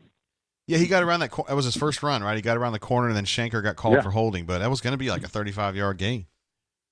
Yep, exactly. Pretty good. He's a good athlete, man.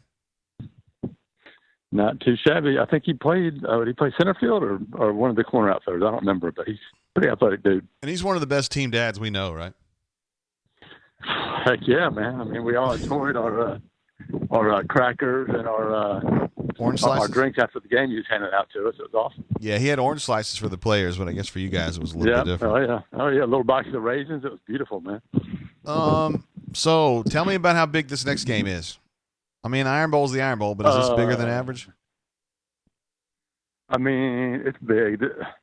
It's big in the fact that this team, these players, these coaches, this university, the students, the fans, everybody involved really needs a big win. I mean, it's been a while. It's been basically 2 years since the store is locked, so I can't get out this way. But I would say that I think it's also important for Gus's future. I still think, despite what everybody or anybody is saying right now, that if he loses that game, his future could be really short here at Auburn. I just still think there's a big movement of people that matter that don't want him back. And I think it'd be tough to get rid of him if he beats Alabama, but I think it's equally as tough to keep him if he loses another big SEC game at home. And I think also, B-Man, we talked about this on the rundown, but I think people are assuming that Auburn's going to beat Alabama because they don't have Tua. And it almost means if they win it, it doesn't really matter, but if they lose it, it's doubly bad. Do you kind of see it that way as well?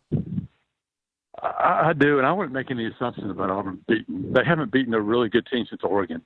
And that was the first game against Oregon. If you really go back and look at that game, Oregon sort of blew it in a lot of ways too. So this team hasn't proven it can beat a decent team, and Alabama is certainly a decent team. They'll be more talented 1 through 22 or certainly 1 through 85 than Auburn, for sure, even with Tua and whoever out. And no, this Alabama team is not as good as some of the last few ones Auburn has played. They're not as good defensively maybe as they normally are, but they'll have a ton of talent running around out there. And, I'm not convinced in any way, shape, or form that Auburn's offense is going to do anything against their defense, even if it's not as good. I mean, they didn't show me anything special today, and they certainly hasn't shown me anything against Georgia, LSU, or Florida to make me think they're going to score more than 20 points. Any player interviews jump out at you after the game? Anybody say anything interesting? I thought the post game was pretty subdued, so to speak. I think defensively they're excited about the shutout and getting to play all those people. I think Gus was happy the way that the offense handled the rain and the adversity and all that stuff, and didn't turn the ball over. As you saw Samford fumble a bunch of times and have 4 total turnovers in the game. Probably should have had a couple interceptions too, more. So I think that was one thing he's really proud of offensively. But no, it was just a normal. We won 52-0, but there's a much bigger game coming up next week. Yeah, you pretty fired up for Tuesday at Voodoo? Yes, sir. We'll be there. Dad, I think the press conference got moved back to 12:15, so we'll be a little bit later than we normally are. But yeah, well, I think the press conference is after 12, like 12:15, 12:45. So yeah, we'll be a little bit later trip, but my stomach will be rumbling, but it'll still appreciate that Voodoo. Yeah, you're gonna love that bomb. No, wait, they won, so never mind. Yeah, that's not gonna happen. All right, B. Matt. I don't know. All right, peace, brother. Be good out there, bro. All right, man. See you, man. All right, ladies and gentlemen, Brian Matthews. I didn't even change his name until the interview was like 90% over. But Brian Matthews, our Ace Team reporter. Let me see what's going on with the chats. No NBA future for Wiley, 0. That is the opinion of Love the Cats. Never going to say never, but they need him to catch the ball if he's going to play in the NBA. And Wizard Dragon says Wiley's problem is his hands. Absolutely. Love the Cats also said Cord buys the underclassman beer. He will not do that. He is a law-abiding person, okay?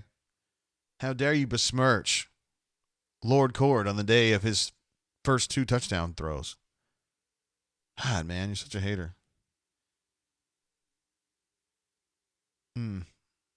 Well, this is about the show I thought we would have after the Samford game. There's just so many things to do. I mean, it's like the mid-afternoon, and it's getting nice out of here in Central Alabama. I don't know where you guys are.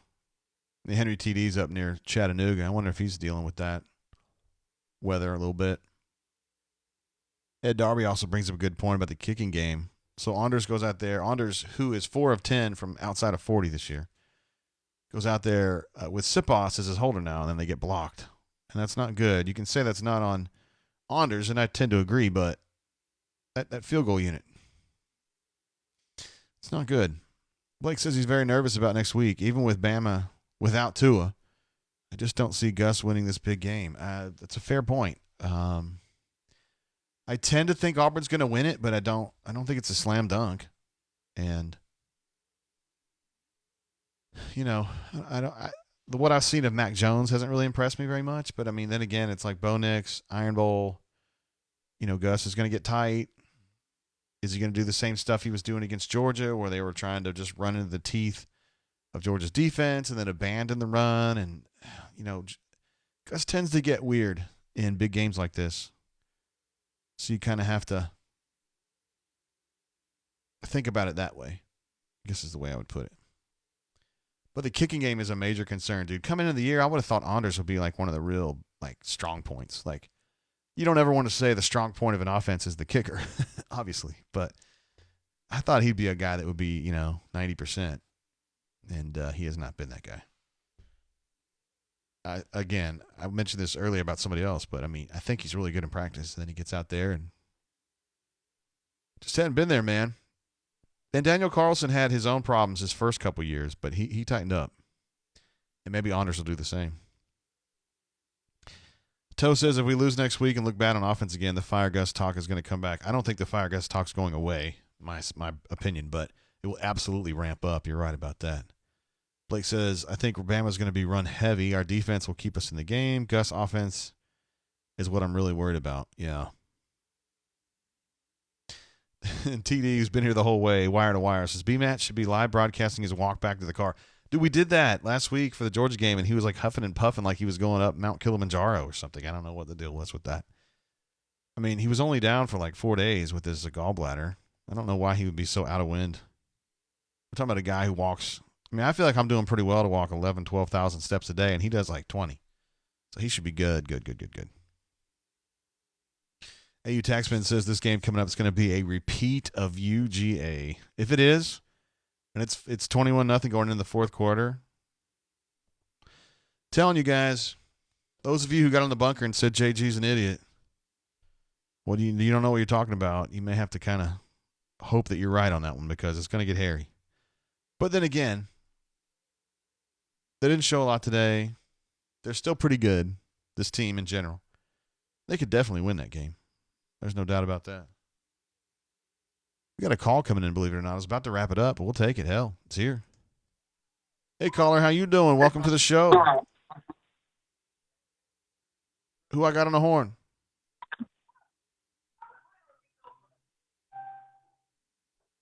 Damn. I thought we were going to get that. That was coming in from the 843 area code, which I don't recognize. Where do you think 843 is?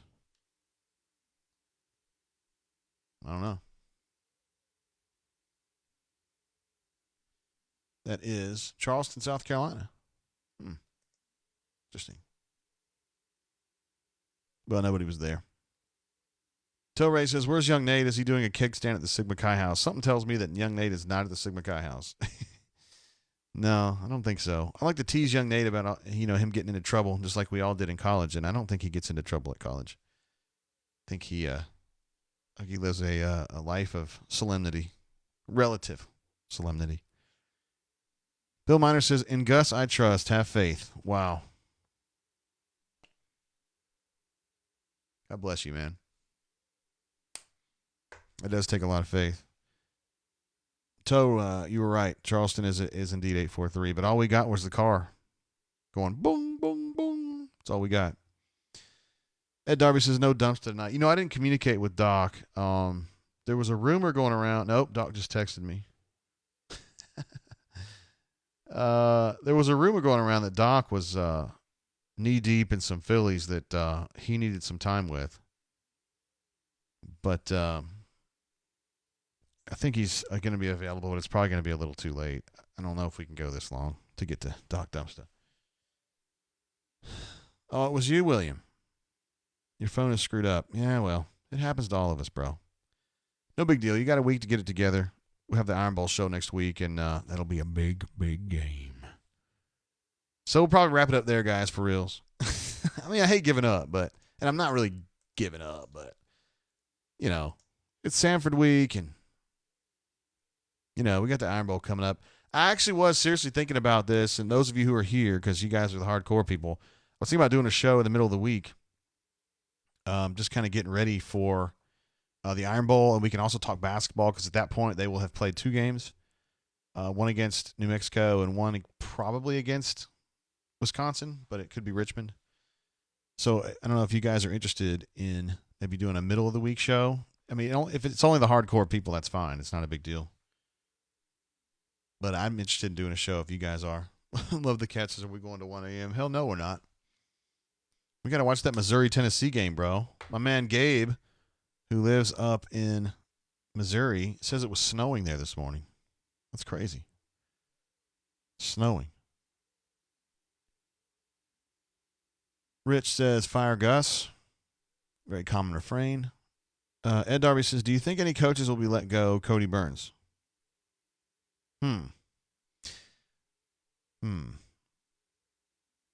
Yeah, I think some new coaches are going to be finding homes. Cody Burns is not one. But, yeah, I think there'll be some changes. And now if Gus leaves for another job, there are definitely going to be some dudes go with him. I don't know whether you're going to be upset about that or not, but. See, Brett says need a midweeker. Phil says an hour show. We can do that. Webb says he's up for it. I don't know, Wednesday night's tough because a lot of folks go to church. Don't want to cut into that. Then you go to Thursday and you got Tiger Talk. Thursday this week's going to be Thanksgiving. But on the upside, a lot of folks, and I count myself in this group, are going to be kind of marooned in a way on Thanksgiving anyway. So maybe you would like to have a show because then it's actually something to do. And for those of you who are hardcore viewers or listeners, my dad's going to be here for Thanksgiving, I think, assuming he doesn't flake on me. And my dad can be pretty damn funny. He can be. I think a lot of it's unintentional, but he can be funny. AU Taxman says, why would Gus leave? Well, the reason Gus would leave is if he feels like the situation here is toxic and he can go somewhere else where it's not toxic and he go to a place where people kind of in a more uniform manner want him or love him, I think that's something he should look into. I actually mentioned that to him the other day. He didn't give me any feedback on that one way or another, but if he can go to Arkansas and those people will give him, I'm just saying 7 years, $49 million, I would imagine the buyout would be more sensible because Arkansas wouldn't get pulled into that trap. But if you can go and restart over there, I think it's at least worth consideration. I'm not saying he would absolutely go, but I mean, geez, he would at least look at it. So I would do it on Thanksgiving. AU Civil says Thanksgiving it is. I'm okay with that because, I mean, in my family, at least the way we do it here, we eat it like, I don't know, 2, 3, something like that.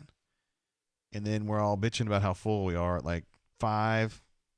And then at nighttime, we just sit on the couch and bitch about stuff, which I'd probably rather do this anyway. I mean, because I'd rather bitch with my friends on the YouTubes. We got a call coming in. Might as well take it. Why not? Hey, caller, how you doing? Welcome to the show. What up, Cat Daddy? Doc on the line, brother. How we doing? It's Doc Dumpster. What up, man? Man, I I heard you say you might wrap this bitch up. I was like, dog, I got a call. How we doing tonight, brother? Great, man. We were. I didn't think we were going to make it to you, Doc, and I really hated that was going to happen, but I don't know. Oh, well, I'm sure. But, I will say this. The pillow talk between you and Jay Lee was freaking money. I don't know if freaking Michael, Sam, and Tiger Cats heard that, but it would have been Rub and Tug City if y'all went about 5 more minutes. I mean, it was just, I just absolutely loved it. You both could make a fortune on these 900 gay chat room numbers. You did a great job. Easy, Very buddy. proud of both of you guys. Easy, buddy. Hey, you know what? Hey, good win today. You know what? I tell you what. How about I guess the tail of the tape and the news today was big old Sandberg. I think most of us kind of thought he was a paraplegic, but when we watched him, he's a pretty daggum good player. Now I know Samford is not they're not a huge test, but I mean, look, he had a couple of nice balls in there. Yeah, he definitely had a few nice balls. 2 really nice throws to Zach Farrar, right, for touchdowns. Yeah, that's right. And I don't know if I've seen Farrar yet this year. It's always good to see the young guys in there, especially defensively. I don't know a lot of their names, but obviously, we lose some guys. We lose some good players this year, so it's really good to see some of the young guys in there. I thought Handy looked good. But like I said, a good win. Obviously, we focused on the Iron Bowl. I've been listening a little bit. I think if people think Auburn is going to win this Iron Bowl, I don't know where they're coming from, because they're going to be a good team. Obviously, it's a winnable, losable, like we talk about. But we played 5, let's just say, good teams, or 6 good teams, and we're averaging right around 14 points in those games. And I just don't see Tuscaloosa scoring less than 14 points. I just don't see it. I don't know how I feel about that, Doc. Mac Jones didn't show me much last week, but I mean, that was kind of a weird situation. They were all freaked out by Tua dying, but I mean, they got. Well, I don't mean that. I'm not saying that. I don't know Mac Jones, but they're going to have athletes everywhere. Let's put it that way. Yeah. I mean, like I said, it's a winnable game, but we got to do something offensively. And I just don't. We haven't really that well. The last 10 minutes of the Georgia game, we did some good things. I think when we let Bo be a little freer, he looks a little better. But obviously, I hope we win it. I kind of disagree with you guys saying if we lose it about Gus. I don't see Gus losing his job. Now, you're closer to all that stuff than I am, but I just have not that I'm for it or against it, but I have a hard time telling a coach he's fired after he's lost to basically 4 top 10 teams. No, I agree. I see where you're coming from. Go ahead. No, I see where you're coming from, and I don't think he's going to get fired, but I think there's a chance that he leaves. And, I got you. Okay, yeah. Okay. Yeah, if he loses the Alabama game. He can leave. Yeah, I see what you're saying. If he loses that game, maybe he sees a new level of toxicity that makes him want to go. That's just my thought.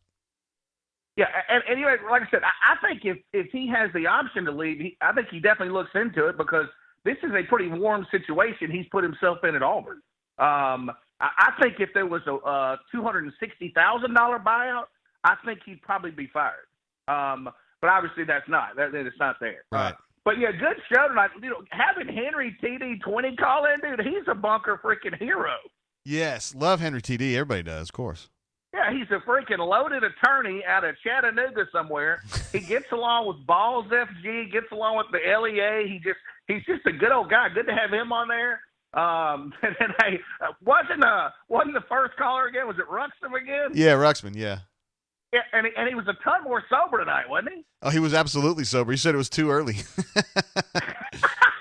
He promised me he'd be more lit next week. When that dude has about 18 freaking Coors Lights, he's my favorite caller. Yeah, he is. He's hilarious. He's a great way to start off. But, what about any good basketball? Did we play basketball tonight? No, we played basketball Monday night and then again on Tuesday night. Okay, got it. Now, how you liking this basketball group so far? Great, man. Offensively, elite. Defensively, I need to see more. Just not quite sure they're there. Yeah, I love the athletes. I absolutely love, we just have more athletes than we've ever had on the basketball court. Right. I mean, 1 to 12. It's crazy. Yeah, and one of you guys was talking about Wiley and what's his name, McClashak. Yep. I don't have a problem who plays what. They both seem to get about half the minutes, about 20 minutes. if Wiley was never a 5-star, people would like him more. Mm-hmm. They just expected to. He's a really good rebounder. He can't catch and he can't shoot, but he can rebound for us. And if he'll do that, he's going to be fine. Yeah, I think but his hands are not very good. I don't know, so they're going to get a lot better. Hey, I saw on the bunker earlier you called an emergency meeting of the LEA. Is that right? Yeah, we had a couple of issues. Shorts is a great guy, and so is Auburn Smitty and Keller Dog and all those guys. They just have a ridiculous amount of money. Okay, I mean it's not even comparable to me or anybody that I hang around. And that's fine. I hang out with guys that are broke. I hang out with guys that are rich. So they tried to spread this rumor that Papa Bear, who's our LEA hero, wife drove a $112,000 Lexus. And come to find out, the group was hacked. He started posting all these texts, and there was a hack job in there. It was I looked into it. It was completely wrong.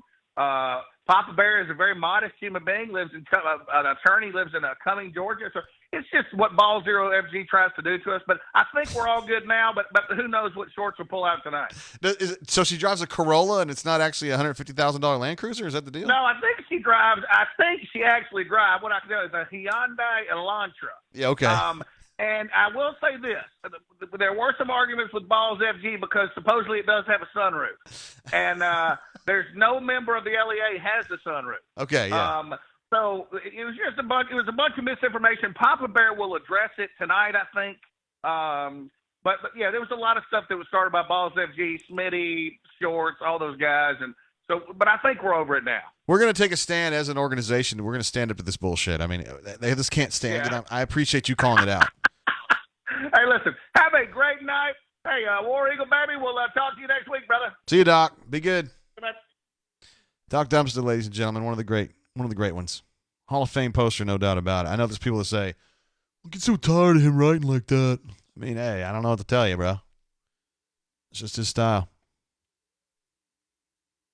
Well, I think we've done it all now. Talked to Jay Lee live from a undisclosed location in rural Randolph County. We also talked to B-Matt on his way out of the double wide, and now we've got Doc Dumpster. And another W in the books. Plains Old Joe says Doc should sell voicemail greetings. That's right, he should. Hey, how you doing, brother? I'm glad we got to the bottom of that Papa Bear thing. I felt cheated on when I found out, or it was alleged, that Papa Bear's wife drove a Land Cruiser. That would have really changed kind of how I feel about him. But then as the investigation went forward, and obviously Doc Dumpster and some of his solicitor general got all that straightened out, to come to find out she only drives a Hyundai, that really puts things into perspective, and it's another crisis averted, I would say. Let's see. Rhodes says, Tate, will your crew be in Brooklyn this week? Absolutely not. Not a chance. There's no way that we can go to Brooklyn during the Iron Bowl week. I have talked to BP about this in chat as well, and we have offered our apologies. I love basketball as much as anybody alive, but can't do that. Can't do that. All right. Ed, when you say can we close now, do you mean the show? Or do you mean what? I don't know what you mean by that. I hope it's nothing mean, though. Oh, man. Seriously, I think we got to wrap it up. But we'll talk about it on the bunker, though. I want to have a show at some point. I don't know if there was someone that suggested we do it Tuesday after the basketball. Now we got calls coming in. Let's take these calls. I mean, if folks are calling, we're here for you. Hey, caller, how you doing? Welcome to the show. Hey, Jay, it's NW Devers. Hey, what up, man? Not much. How are you? You were aiming to call in last week, right? But I didn't get you. Yeah, never could get through, and once I got home, and I was tired of thinking about Auburn football. So yeah, it pissed you off, didn't it? Yeah. This week, I don't think so much pissed me off. I was kind of wondering why we were throwing so many fade routes in the first quarter, but after that, it was pretty much uphill. And they did pretty much what you expected them to do to a team like Samford, am I right? Yeah, they did. They did what they should have. Defense took care of business from the start, and offense, all the other than the first 2 or 3 drives, the offensive line was really kind of getting their way. Guys with maybe don't have the talent to make plays against the LSUs and Alabamas of the world were making plays. So that's what you should do against Samford. Yeah, no doubt. Thoughts about this Iron Bowl coming up? Do you know what I'm talking about when I say it seems like Auburn people are expecting a victory here? I think some are. I on paper feel like I should be, but just after we've seen kind of what the game plans have been, the performance level has been with, Florida, LSU, Georgia, and now Alabama. I could go either way because I can make the argument that Gus always has he's most locked in against Alabama other than anybody except the Gus Bowl. But, it's at home. I mean, I don't, you guys were talking about this week. I don't see any fans pulling for, they may talk the talk, but when it comes time for kickoff, all the Auburn fans are going to be wanting Auburn to beat Alabama. You remember how obnoxious they can be. So, but as far as the game, I expect Gus will have a slightly different game plan than what we've seen. But he more really than any year, he just seems to not quite get it as far as how to best use this talent. Maybe up there with a couple other years, but he's just kind of all over the map with the play calling of those games. That was my biggest problem with the Georgia game. It was like just throwing a bunch of stuff against the wall, and we'd have like the first drive, the slants were working, and at another point we were getting a lot of good run game, but he gets down to about the 35, 40-yard line, and he's going to throw a fade on first or second down, and it just gets out of the rhythm of whatever's been working. You also have the mass substitutions when you get down there. He does love the mass substitutions. Sorry, what was that, Jay? He loves those mass substitutions now. I don't understand why he's so infatuated with that, but he definitely does it. Yeah, all the talk about how the rule change got him out of what he was doing, it's not the rule change that's keeping him from doing more of what he wants to do. I don't quite get it. Because even when he was going, I'd have to look back, but even when we were running pace before that rule change, I just don't remember a lot of substitution. And I think it may have been, he inherited personnel both in 2009 and in 2013, other than the quarterbacks that he picked up in 2010 and 2013. And it was kind of he hadn't recruited a bunch of these guys and thought, this guy is perfect for this and that guy is perfect for that. And he just kind of made do with what he had. And I think that's part of it. He didn't feel like I've got 70 different weapons here that I picked for different things. Because you can almost pretty well tell by who the personnel are, especially at wide receiver. Are we, running the ball? Are we throwing a bubble screen? Are we throwing it downfield? Yeah. The number of times you see the whole defense, like they'll roll a safety over the top to the boundary side or the field side based on who the personnel are, and then there's nothing open. That's happened against these top teams with particularly defensive coaches that have played Gus several times at this point in their career. It happens again and again. It's part of it. Hey, MW Devers, if I do a show, when do you think I should do a show this week? What would be good for you? When are the basketball games? We got one on Monday, one on Tuesday night, and then of course Thursday is Thanksgiving, and obviously everybody's doing stuff. But I was thinking with Thanksgiving night, maybe you want to get away, Yeah, that would probably be pretty good. I guess the Egg Bowl's probably on Thursday night. Yeah, we can make fun of Ole Miss, Mississippi State, both sucking. That'd be a great idea. That's a great idea. I think more people will be making fun of that than they will be watching it, so that's worthwhile. All right, brother. Appreciate you being part of the site and being on the show. Have a good one. See you, bud. MW Devers, another one of our voice of reason folks. He doesn't really have an agenda. He just kind of reasons out every argument. And sometimes he's pro Gus and sometimes he's not. Just depends. All right, so Ed Darby was saying we need to get off this bad boy. You're probably right. We'll tentatively say we're going to do this on Thursday night for the Thanksgiving show. I want to give a special shout to Love the Cats for the super chat. Thank you very much for your support.